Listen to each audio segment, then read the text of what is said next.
तो अगर आप सभी ने अभी वाला चैप्टर देख रखा है तो आपने उसमें एक चीज नोटिस किया ही होगा कि गोकिम की इंसल्ट बहुत की गई है। मतलब हर एक पॉइंट पे उसकी इंसल्ट की गई है। जैसे कि हम शुरू के वाले फ्रेम में देख सकते हैं, जहाँ पे जेम्स ली ने गो को इंसल्ट करते हुए कहा है कि तुम बहुत ही ज्यादा वीक हो, जिसके बाद से हम सब गुर्दे में से पसीने आने लग गए थे। क्योंकि भला कोई बंदा गो को कैसे कमजोर कर सकता हो, भी वो जो कि जिसको पूरे लोकेशन में सबसे पावरफुल माना जाता है। और अब दूसरे फ्रेम में देखते हैं जहाँ पे गोकिम पेचोन जो फाइट कर रहा होता है, वहाँ पे पेचोन जो भी गोकिम को वीक कह देता है, जिसके बाद से मानो पूरी ऑडियंस ही हैरान हो जाती है। क्योंकि एक तरफ तुम सोच के देखो, जहाँ पे गनपाक को रोकने में गोकिम का एक बहुत बड़ा हाथ था। हालांकि गनपाक रुका नहीं था, फिर भी गोकिम ने गनपाक को अच्छा खासा डैमेज किया था, वो भी उस टाइम पे जब गनपाक अपने TY मोड में था। तो उस बंदे को ऐसे वीक बोल देना, जिससे कि ऑलरेडी कई सारे किंग्स को हरा रखा है, ये कहीं ना कहीं हम सबको घटकती नहीं है बात। और इससे ये भी पता लगता है कि जो आने वाले आर्क है, उस आर्क में हमें गोकिम का बहुत बड़ा कमबैक देखने को मिलने वाला है, जहाँ पे गोकिम भी खुद को किसी न किसी किंग के लेवल का जरूर करेगा और प्रैक्टिस करके, जहाँ तक बहुत ज्यादा चांस है कि गन के बाहर आते ही गोकिम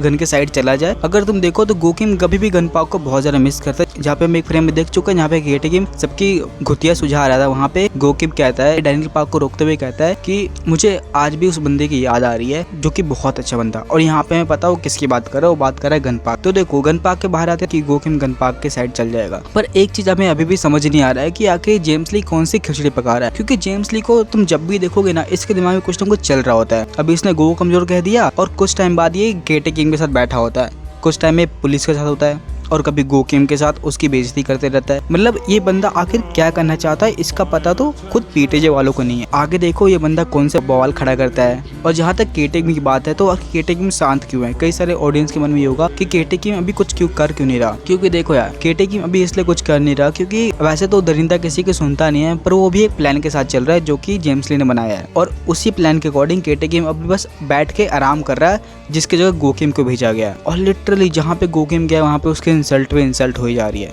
कभी जेम्स ली कर रहा है, कभी पेचोंजो कर रहा है, चल के आ रहा है ये। और हम फाइट के दौरान भी देखते हैं, जब गोकिम पेचोंजो से फाइट कर रहा होता है, तो वहाँ पे भी गोकिम बहुत ज्यादा खुद पे डैमेज लेता है। इसके बावजूद भी कि पेचोंजो ने ऑलरेडी सैमुअल सीओ, जैक किम और जैगियोना से ऑलरेडी फाइट करके बहुत थक चुका था। उसके ऊपर से भी उसने डैनियल पार्क से फाइट की, जिसका कि अभी अवेकन हुआ था। इसके बाद भी इनसे कुत्ता बन के मार खाने के बाद भी पेचोंजो अभी गो की बैंड बजा रहा है। मतलब तुम समझ रहे हो उस मगरमच्छ में कितना ज्यादा पोटेंशियल अभी बाकी है कि वो गोकिम से लड़ते हुए उसको वीक कह रहा है। हालांकि हमें आखिरी फ्रेम में दिख गया था कि गोकिम ने कमबैक कर लिया था, मगर उसे अपना 5th फॉर्म यूज करना पड़ा था, जो कि उसने बनाया था आफ्टर द फाइट ऑफ गनपाक। तो समझ रहे हो पेचोंजो एक काफी तगड़ा कैरेक्टर है लुकिज्म का, जिससे फाइट करने में गोकिम के पसीने छूटे गए। यहाँ पे गोकिम शायद से हार सकता था जो अगर उसने अपने 5th फॉर्म का यूज ना किया होता तो देखो यहाँ पे ये जो थोड़े बहुत चैप्टर बाकी हैं, इसमें तो बहुत मजा आने वाला है। मतलब इंटेंस फाइट देखने को मिलने वाली है। और जो भी अपकमिंग चैप्टर है, जहाँ पे गोकिम वर्सेस पेचोंजो की फाइट होगी, उस फाइट में तो मतलब मत ही पूछो कि वहाँ पे क्या ही इंटेंसिटी होगी, जहाँ पे ये दोनों पूरा अपने फुल पोटेंशियल पे लड़ेंगे। और यहाँ तक कि गोकिम को भी अपने पूरा पोटेंशियल का यूज करना पड़ेगा। मगर एक सवाल यहाँ पे जो सबके मन में आती है, यहाँ तक कि मेरे मन में आई है, कि अगर क्या गोकिम को सच में पेन फील नहीं होता है?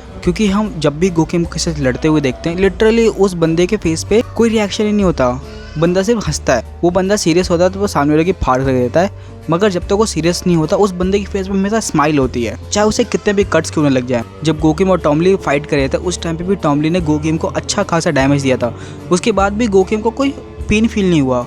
उसके फेस में मतलब हमें रिएक्शन ऐसा देखने को नहीं मिला कि उसे पेन फील हो रहा। और जब पेचोंजो वर्सेस गोकिम की फाइट हो रही है, तो यहाँ पे भी लिटरली पेचोंजो ने गोकिम के चेस्ट पे काफ़ी सारे कटेस मारे हैं, और उसके बाद भी गोकिम के मतलब फेस पे कोई इतना अच्छा कोई रिएक्शन नहीं है, कोई दर्द वाला रिएक्शन नहीं है। तो क्या सच में गोकिम को पेन फील नहीं होता? खैर ये तो एक थ्योरी है, इसके बारे में हम कभी और बात करेंगे।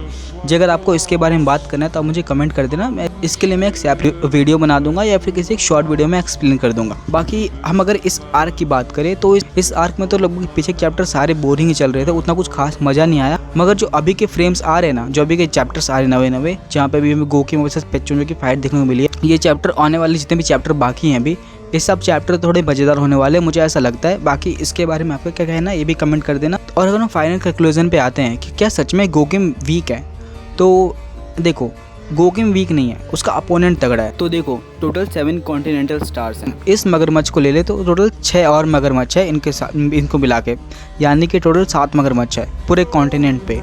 तो ये लोग कोई हलवे तो है नहीं जिनको कोई भी आके हरा दे। और गोकिम अभी सीख रहा है, मतलब गोकिम अभी अपने फुल पोटेंशियल पे आया नहीं है, तो इसलिए गोकिम को इससे लड़ते हुए काफ़ी ज़्यादा दिक्कतें फेस करनी पड़ रही है। बाकी हमें यही देखना है कि इस फाइट में विनर कौन है। और अगर हम बात करें हॉरंग स्वॉर्ड, तो देखो हॉरंग स्वॉर्ड को लेने के लिए गोकेम यहाँ पे खास तौर पे आया पड़ा है, क्योंकि कहीं ना कहीं वो स्वॉर्ड गोकेम को ही बिलोंग करता है। और अगर वो स्वॉर्ड गोकेम के हाथ लगी तो उसकी पावर 10x हो जाएगी या फिर उससे भी ज़्यादा। मैं इमेजिन भी नहीं कर सकता कितनी पावर हो जाएगी उसकी, क्योंकि लिटरली हॉरंग स्वॉर्ड से जब पेचोन जो इतनी तबाही मचा सकता है, तो आप सोचो, आप इमेजिन करो कि गोकेम क्या कर सकता है, एक वेपन मास्टर उस स्वॉर्ड के साथ क्या कर सकता है, जिसको कंपेयर करते हैं। और अगर हम बात करें दूसरे स्वॉर्ड की जो कि शिंतारो के पास, वो स्वॉर्ड और हॉर्न स्वॉर्ड लगभग इक्वल, एक बराबर के, मतलब बहुत ज़्यादा पावरफुल स्वॉर्ड्स हैं दोनों। और जो शिंतारो के पास स्वॉर्ड था वो तो ब्लैक मून को बहुत ही ईजिली काट सकता था, जिसने आपने देखा होगा शिंतारो ने शिनगन का एक हाथ काटा था उस स्वॉर्ड की मदद से। और अगर हम हॉर्न स्वॉर्ड की बात करें तो कहीं ना कहीं ये भी उस स्वॉर्ड के बिल्कुल बराबर में ही है, या फिर थोड़ा ऊपर नीचे होगा। और अगर हम ब्लैक बोन्स के काटने की बात करें तो इसके काफ़ी ज़्यादा चांसेस हैं कि ये स्वॉर्ड ब्लैक बोन्स को काट सकता है। भी बस ये एक थ्योरी है, इसके बारे में कुछ ऑफिशियल कंफर्मेशन नहीं आया। जब आएगा तो मैं आपको बता दूंगा कि बारे में क्या कहना है, कमेंट में बता देना। वीडियो अच्छी लगे तो वीडियो को लाइक करके चैनल को सब्सक्राइब कर देना। मिलते हैं अगली वीडियो में।